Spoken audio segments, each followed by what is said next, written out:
Mobile heat होने की वजह से बीच में ही वीडियो कट गया था खवाना बायोम में। मेडिटेरियन जो हम पढ़ रहे थे, खवाना नहीं, सॉरी।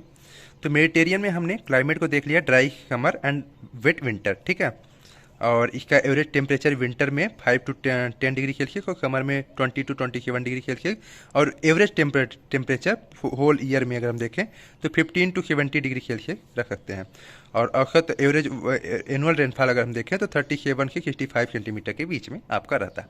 तो यहाँ पे अब हम वेजिटेशन के बारे में पढ़ते हैं। तो वेजिटेशन जो यहाँ पे मुख्यतः झाड़ियाँ जो पाई जाती हैं उनके स्थानिक नाम अलग अलग है। जैसे यूरोपीय भाग में इसे मॉक्यूस या माचिया कहते हैं, जो कि आगे जाकर गैरिक और बाथा में बदल जाता है।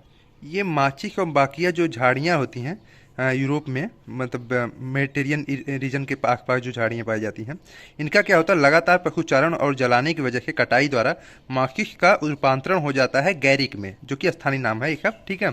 फिर ये गैरिक जो है कारण हो जाता है, फिर गैरिक का भी मानव द्वारा विदोहन होने पर उसका रूप बदल जाता है, जिसे बाथा कहते हैं, ठीक है, बाथा कहते हैं। अब सबसे निचले स्तर में आपको शाकी पौधा मतलब हेर्बियस प्लांट आपको मिलेगा। और इसी मतलब जो झाड़ियाँ रहती हैं स्थानीय नामों में अगर हम देखें तो उत्तरी अमेरिका के कैलिफोर्निया में इसे चैपरल झाड़ियाँ कहते हैं। चैपरल प्रमुख है, चैपरल झाड़ियाँ पूछता है तो कैलिफोर्निया में चैपरल इसे कहते हैं। दक्षिण अफ्रीका में इसे फिम्बस कहते हैं, ठीक है, फिम्बस कहा जाता है। दक्षिण अफ्रीका की खास ये बात है कि ये छोटे पुष्पी वाले पौधे यहाँ बहुत आकर्षित करते हैं और इन्हें विश्व के अधिकांश देशों की वाटिकाओं, मतलब जो फूल की वाटिकाएं लगाई जाती है, जैसे गार्डन आप जहाँ लगाते हैं, गार्डन फ्लावरिंग प्लांट के रूप में ये कार्य करते हैं, ठीक है। वही बात यहाँ वेजिटेशन मैंने बताया कि स्थानीय नामों में देखें, वेजिटेशन में अगर हम देखें स्थानीय नाम अलग अलग हैं, जैसे मॉक्यू माका यूरोप में, जो कि इक्वेटोरियल रीजन में, कैलिफोर्निया में चैपरल और दक्षिण अफ्रीका में फेम्बस पाया जाता है। मुख्यतः कैलिफोर्निया में चैपरल ये पूछता भी है। और वेजिटेशन देखें तो ओक पाया जाता है, जो ओक वृक्ष है, ओक वृक्ष पाया जाता है। अन्य अगर हम देखें तो दक्षिण अफ्रीका में फ्लावरिंग प्लांट की अनेक वैरायटी पाए जाते हैं। ऑस्ट्रेलिया में यूकेलिप्टस पाया जाता है, जो कि बहुत ही महत्वपूर्ण है। इसकी ऊंचाई 70 मीटर तक हो जाती है, हाइट इसकी जो है 70 मीटर बहुत ऊंचाई होती है, ठीक है। आगे बढ़ते हैं, एनिमल पे आते हैं, यहाँ की जंतुओं के बारे में अध्ययन करते हैं जो यहाँ के एनिमल्स हैं। तो यहाँ पे मूल डियर कैलिफोर्निया का प्रमुख है। रोड्रेंट्स जो कुतरने वाले जैसे चूहा हो गए, माइस हो गए, खरगोश हो गए, ये पाए जाते हैं। कंगारू पाए जाते हैं। कंगारू को मार्supial कहते हैं, शिशुधानी जीव, क्योंकि यहाँ पे फर्टिलाइज करते हैं अपने, मतलब एक थैला जैसा रहता है उसी में अपने बच्चे को रखते हैं। ये ऑस्ट्रेलिया में पाए जाते हैं। तो ऑस्ट्रेलिया की यूकेलिप्टस और कंगारू बहुत ही इंपॉर्टेंट एनिमल है यहाँ के। और इनकी जो नेट प्रोडक्टिविटी रहेगी आपकी, प्राइमरी प्रोडक्टिविटी, वह 700 ड्राई ग्राम पर मीटर स्क्वायर पर ईयर है। और यहाँ पे देखिए नेट प्रोडक्टिविटी कम पाई जा रही है, क्योंकि शुष्कता वाली एरिया है ना, ड्राई वाला एरिया है। ड्राई का मतलब ठीक ही है, वर्षा वही विंटर में होती है। और जहाँ वर्षा होगी वहाँ पे आपकी, हाँ देखिए एनपीपी जो है बढ़ जाती है, 6000 ड्राई ग्राम पर मीटर ईयर हो जाता है, पर मीटर स्क्वायर पर ईयर हो जाता है। ये इसकी बात हो गई। अब आगे बढ़ते हैं, टेम्परेट ग्रासलैंड बायोम को देखते हैं। टेम्परेट मतलब शीतोष्ण घास प्रदेश बायोम। तो ये जो है आपका 60 से 65 डिग्री अक्षांशों के बीच में आपको मिलेगा। इसका जो लोकेशन है वह दक्षिणी गोलार्ध में, मतलब उत्तरी गोलार्ध में, मतलब नॉर्थ हेमिस्फीयर में, महाद्वीपों मतलब कॉन्टिनेंट के आंतरिक भागों में, मतलब इंटरनल रीजन में पाया जाता है।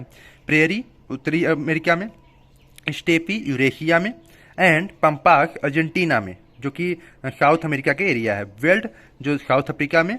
फिर डाउन मले डार्लिंग बेसिन जिसे भी कहते हैं, डाउन लिखा रहे या मले डार्लिंग बेसिन, एक ही बात रहेगी। ये आपके ऑस्ट्रेलिया में पाया जाता है और उत्तरी तस्मानिया के रीजन में भी आपको मिलेगा।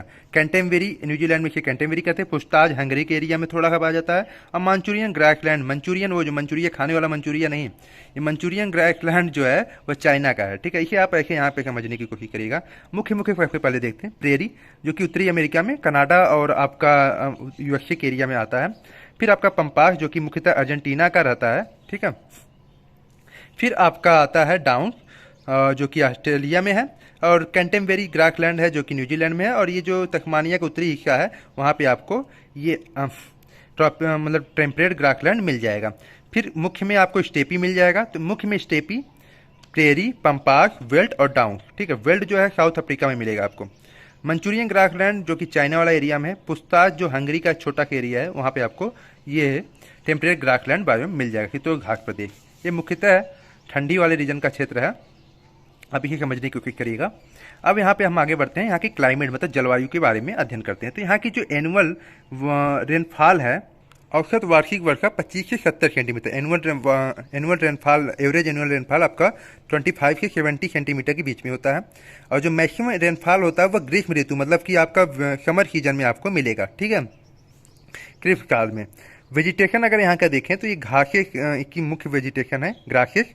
आप समझ सकते हैं टेम्परेट ग्रासलैंड बायोम कहा जा रहा है, तो ग्रासलैंड शब्द रखा ही जा रहा है। सर्वप्रमुख वनस्पतियों में अगर हम देखें तो ग्रासेस पाई जाती हैं, और विश्व के प्रमुख अन्य भंडार इसे कहा जाता है। कारण ये है ग्रेनरीज ऑफ द वर्ल्ड इसे कहा जाता है। यहाँ पे मतलब कि ग्रासेस को काट कर गेहूँ की खेती की जाती है। जैसे यूएसए का एरिया हो गया, अर्जेंटीना का एरिया हो गया, यहाँ पे गेहूँ को मतलब गेहूँ के उत्पादन के लिए और अन्न उत्पादन के लिए अन्न भंडार इसे कहा जाता है। और फिर दूध व्यवसाय भी इसे कहा जाता है, क्योंकि वहाँ पे ग्रासेस है तो गाय गोरू जो रखे जाते हैं, एनिमल जो रखे जाते हैं खाते हैं, तो दूध व्यवसाय heartland of the world dairy industry कहा जाता है। हर्टलैंड दूध व्यवसाय का क्रोध स्थल या हर्टलैंड हृदय स्थल कहा जाता है पूरे विश्व में। अब यहाँ के एनिमल्स को अगर हम देखें तो आप देख सकते हैं ईमू एनिमल जो पक्षी है एक प्रकार का, वह ऑस्ट्रेलिया में पाया जाता है। और कंगारू पाए जाते हैं, कंगारू जैसे लाल कंगारू, भूरे कंगारू और वालरुस कंगारू। तो वैरायटी जो है लाल कंगारू, भूरे कंगारू, वालरुस की, ये यहाँ पे आपको मिलेगी। और यहाँ पे एवरेज एनपीपी देखें, नेट प्राइमरी प्रोडक्टिविटी देखें तो 600 ग्राम पर मीटर स्क्वायर पर ईयर आपको पाया जाएगा। एक मीटर स्क्वायर करने का मतलब कि 1 मीटर चौड़ा और लंबा ऐसे करके स्क्वायर में, और एक साल में जो वहाँ पे प्रोडक्टिविटी है एनपीपी उसको देखा जाता है। सॉयल को अगर हम देखें, यहाँ की जो सॉयल है, मृदा है, तो स्टेपी के उत्तर नॉर्थ में आपको चनोजेम मिलेगा, जो कि ब्लैक सॉयल का रूप धारण कर रहती है। स्टेपी देख रहे हैं, इसके उत्तर में आपको चनोजेम मिलेगा, जो कि बहुत ही इंपॉर्टेंट सॉयल है। और दक्षिण में चेस्टनट मृदा पाई जाएगी। चेस्टनट मृदा जो है ये आपका ब्रेड बास्केट कहा जाता है, इसके दक्षिण में चेस्टनट मृदा पाई जाती है। यहाँ पे देखिए प्रेरी में भी आपको चेस्टनट मिलेगी, यहाँ पे भी मिलेगी। तो ये जो चेस्टनट मृदा है आपका, ये ब्रेड बास्केट कहने का मतलब कृषि योग्य भूमि है। ब्रेड मतलब आप जो ब्रेड खाते हैं, मतलब रोटी का एक कहते हैं बास्केट है, मतलब अच्छा उत्पादन होता है ना, इसलिए। तो ये 2 मृदाएं प्रमुख यहाँ पे पाई जाती हैं। अब आते हैं टैगा या फिर बोरियल बायोम इसे कहा जाता है। बोरियल कहने का अर्थ ये हुआ कि ये जो है दक्षिणी गोलार्ध में नहीं पाया जाता है, ठीक है। और इसलिए नहीं पाया जाता क्योंकि साउथर्न हेमिस्फीयर में क्या होता है कि इस लेटीट्यूड पे, इस अक्षांश पर लैंड मतलब लैंड सरफेस आपको नहीं मिलेगा, बल्कि वाटर बॉडी आपको ज़्यादा मिलेगी इस अक्षांश पर। उत्तरी गोलार्ध में आपको लैंड सरफेस मिल जाता है, लेकिन दक्षिणी गोलार्ध में, साउथ हेमिस्फीयर में आपको वाटर बॉडी मिलती है। इसलिए इसे उत्तरी मतलब साउथ हेमिस्फीयर में ये नहीं पाया जाता है, अक्षांश रहता है, अक्षांश ऑफ नॉर्थ मतलब साउथर्न हेमिस्फीयर, ओके।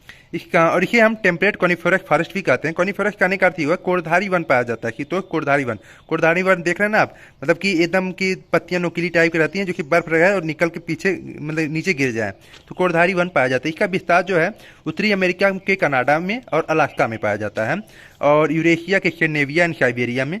और सर्कम पोलर एरिया जो उपध्रुवी क्षेत्र है, मतलब ध्रुव से थोड़ा नीचे वाला एरिया, उपध्रुवी क्षेत्र जो क्लाइमेटिक रीजन है उसके अंतर्गत ये पाया जाता है। आप इसे यहाँ पे अच्छे समझ पाएंगे।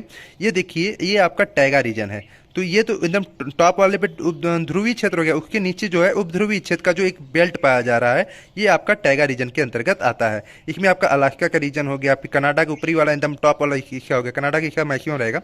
फिर आपका ये आपका स्कैंडिनेविया वाला, इधर स्कैंडिनेविया का क्षेत्र हो गया, मैंने बताया ना यहाँ पे, जहाँ पर स्कैंडिनेविया एंड साइबेरिया वाला एरिया हो गया आपका, ये आपका सर्कम पोलर रीजन में आपको मिलेगा। यहाँ की अगर हम क्लाइमेट मतलब जलवायु की बात करें तो यहाँ पे आपको एकदम लोवेस्ट टेम्परेचर मिलेगा। आप जान ही रहे हैं कि उपध्रुवी मतलब सर्कम पोलर वाला एरिया है, उपध्रुवी वाला क्षेत्र है, तो आपके लोवेस्ट टेम्परेचर यहाँ पे बहुत ज़्यादा मतलब टेम्परेचर कम रहेगा। और परमाफ्रॉस्ट यहाँ पे लेयर पाया जाता है। परमाफ्रॉस्ट मतलब फ्रोजन सॉइल, फ्रोजन सॉइल कहने का मतलब कि आइस मतलब बर्फ और सॉइल का जो मिक्सिंग होता है उसी को हम परमाफ्रॉस्ट कहते हैं, फ्रोजन सॉइल, ठीक है। एक सक्रिय लेयर, एक्टिव लेयर बनाता है, ये फॉर्म्ड बनता है, पूरा एरिया बनता है एरिया का, एक्टिव लेयर का। अब यहाँ के अगर हम वेजिटेशन की बात करें तो वेजिटेशन में हम देखें तो कॉनिफेरस वेजिटेशन मुख्य रहेगा। आप कॉनिफेरस मैंने पेड़ बताया ना, शंकुधारी वन, तो कोरधारी वृक्ष यहाँ पे सबसे प्रभावशाली है। और सबसे प्रभावशाली कोरधारी वृक्षों में आपको जाइमोस्पर्म कॉनिफेरस मिलेगा, जाइमोस्पर्म एक वैरायटी है। और सबसे अधिक यहाँ पे मुलायम लकड़ियाँ मिलती हैं। आप देखिए कनाडा की लकड़ियों का व्यापार होता है, इन्हीं लकड़ियों को काटा जाता है और आर्थिक महत्व इनका सर्वाधिक होता है, ठीक है। आर्थिक महत्व के लिए इन्हें काटा जाता है, इनका सर्वाधिक आर्थिक महत्व होता है। एनिमल पे अगर हम देखें तो यहाँ के जो जानवर हैं, जंतु हैं, इसमें आपके अमेरिकन हिरन मिलेंगे, कैरिबू मिलेगा। हाँ, एक चीज़ हम भूल गए थे, वेजिटेशन में ही, वेजिटेशन में 4 प्रमुख वंश पाए जाते हैं। देखिए स्प्रूस पाया जाता है, spruce, pine, fir and larch, ये प्रमुख 4 वंशज हैं। पूछता है कि जो टैगा एरिया में कौन कौन सी इंपॉर्टेंट वेजिटेशन है, तो स्प्रूस मतलब पैसिया, पाइन पाइनस, और फर मतलब एबीस, और लार्च मतलब लायरिस, ऐसे करके है, ठीक है। यहाँ की अगर हम सॉइल की बात करें टैगा की, तो पॉडजॉल सॉइल मिलता है, पॉडजॉल मृदा, जो कि मतलब कि उपजाऊपन नहीं रहता है, बहुत ही इनफर्टाइल सॉइल रहता है, मतलब इसमें फर्टिलिटी नहीं रहती, मतलब उपजाऊपन नहीं रहता, और वेरी पुअर सॉइल इसे कहा जाता है, मतलब उतना उत्पादन नहीं देता है। इसकी अगर हम नेट प्रोडक्टिविटी देखें तो 800 ड्राई ग्राम पर मीटर ईयर स्क्वायर इसका रहेगा नेट प्रोडक्टिविटी, ठीक है। अब आगे हम बढ़ते हैं टुंड्रा बायोम पे। टुंड्रा बायोम को देखते हैं। टुंड्रा आप समझ ही रहे हैं, टैगा के नॉर्थ में मिलेगा, और उत्तर की तरफ जाएंगे तो आपको टुंड्रा बायोम मिलेगा। लोकेशन इसका टैगा के नॉर्थ मतलब उत्तर में मिलेगा। अब बैरन ग्राउंड रहता है, बंजर भूमि रहती है, बैरन ग्राउंड मतलब बंजर भूमि रहती है, उपजाऊपन एकदम रहता ही नहीं रहता, एकदम मतलब समझ सकते हैं कि बर्फ ही बर्फ रहेगा, एकदम पूरा पूरा पिघला, एकदम उपजाऊपन रहता है। ये वृक्ष रहित रहता है, यहाँ पे वृक्ष आपको नहीं मिलेंगे, मतलब कि प्लांट्स यहाँ पे नहीं मिलेंगे, अब्सेंस ऑफ प्लांट यहाँ पे रहता है। और क्लाइमेट अगर हम यहाँ की देखें, जलवायु, तो वर्ष भर मतलब थ्रू आउट द ईयर अगर हम देखें तो मैं यहाँ की जो सूर्यातप मतलब कि सनलाइट जो रहता है उसका अब्सेंस रहता है, यहाँ पे सनलाइट नहीं पहुँच पाती है। वहीं आपका और यहाँ का जो टेम्परेचर रहता है, तापमान, वो बिलो फ्रीजिंग पॉइंट मतलब कि हिमांक बिंदु से नीचे रहता है, 0 डिग्री सेल्सियस के नीचे समझिएगा आप, ठीक है। हमेशा यहाँ तक देखिए ध्रुवी वाला क्षेत्र है तो एकदम समझिए तापमान नीचे रहेगा। एनुअल रेनफॉल अगर हम देखें तो 40 सेंटीमीटर करीब रहता है, और ये जो एनुअल रेनफॉल होता है ना, ये प्रेसिपिटेशन इसका जो रहता है वो बर्फ के रूप में होता है, ये नहीं है कि तरल लिक्विड के रूप में होगा, ये स्नो के रूप में होता है, इन फॉर्म ऑफ स्नो, बर्फ के रूप में। आगे बढ़ते हैं, यहाँ की वेजिटेशन को देखें तो इसमें आपको मॉसेक लाइकेन पाया जाता है, मुख्यतः जो एकदम नीचे वाली धरातल ग्राउंड वाला वेजिटेशन वो मिल जाएगा आपको। और यहाँ पे वृक्षों का अभाव रहता है, मैंने आपको बताया है ना कि वृक्ष रहित होते हैं, और कुछ छोटी बहुत झाड़ियाँ भी यहाँ पे मिल जाती है। तो मॉसेक या लाइकेन, लाइकेन को हिंदी में काई कहते हैं, ये आपको मिलेंगे यहाँ पे। यहाँ के वेजिटेशन जो है वह क्रायोफाइटेक हो गए हैं, मतलब कि क्रायो मतलब करना कि शीत को शीतानुकूलित प्लांट हो गए, मतलब शीत को अवशोषित करने वाले। क्रायोफाइटस देखिए, यहाँ की वनस्पतियाँ शीतानुकूलित मतलब क्रायोफाइटस होती हैं, अर्थात इनमें अति शीत दशाओं को सहन करने का सामर्थ्य होता है। आगे अगर हम इन्हें एनिमल कम्युनिटी, यहाँ के जंतु समुदाय को देखें तो यहाँ का जो विंटर सीजन है, विंटर सीजन में मैक्सिमम प्लांट मतलब एनिमल जो है वह टुंड्रा को छोड़कर साउथ भाग मतलब टैगा में प्रवास कर जाती हैं, ये प्रवास करती रहती हैं। मुख्यतः देखिए ओबियस मॉक्सट्रम पाया जाता है, कस्तूरी बैल की खासियत देखिएगा, यहाँ स्थूल शरीर वाला शाकाहारी जंतु होता है जिसके शरीर पर कोमल ऊन का घना आवरण होता है तथा मोटे बाल बाहर तक निकले रहते हैं। ये बैल है एक तरह के, जो कि ध्रुव की तरफ पाया जाता है। ये बाल इतने लंबे होते हैं कि इस जंतु के खड़ा होने पर भूमि को छू लेते हैं, ठीक है। और ऊन तथा बालों का यह घना आवरण सर्दी तथा नमी के लिए अप्रवेश होता है, अतः यह जंतु कठोर शीत से अपना बचाव कर लेते हैं। ग्रीष्मकाल के आते ही यह आवरण गिर जाता तथा जंतु फटे हाल दिखाई देते हैं, रेड अपीयरेंस पड़ता है, ठीक है। यहाँ पे आपको पोलर बियर मिल जाएगा, और जो प्रवासी इसमें रहेंगे भ्रमणशील प्रवासी जंतुओं में आपका रेंडियर मिलेगा, कैरिबू मिलेगा। रेंडियर जो हिरण की एक प्रजाति है। तो प्रमुख एनिमल्स मैक्सिमम मतलब इंपॉर्टेंट एनिमल्स में ऑब्वियस मॉस्कटस है, जो कि कस्तूरी बैल जिसे कहते हैं, रेंडियर है, पेंगुइन आपको अंटार्कटिका की तरफ पेंगुइन मिलेगा, जो अंटार्कटिका वाला एरिया है, यहाँ पे भी पेंगुइन मिलते हैं। माइग्रेंट पेंगुइन नहीं मालूम, लेकिन अंटार्कटिका में पेंगुइन मिलते हैं। पोलर बियर मिलता है, और फिर ये रेंडियर, कैरिबू, ये माइग्रेंट प्रवास करते रहते हैं। विंटर में आपको टैगा और समर में टुंड्रा, ऐसे करके प्रवास करते रहते हैं।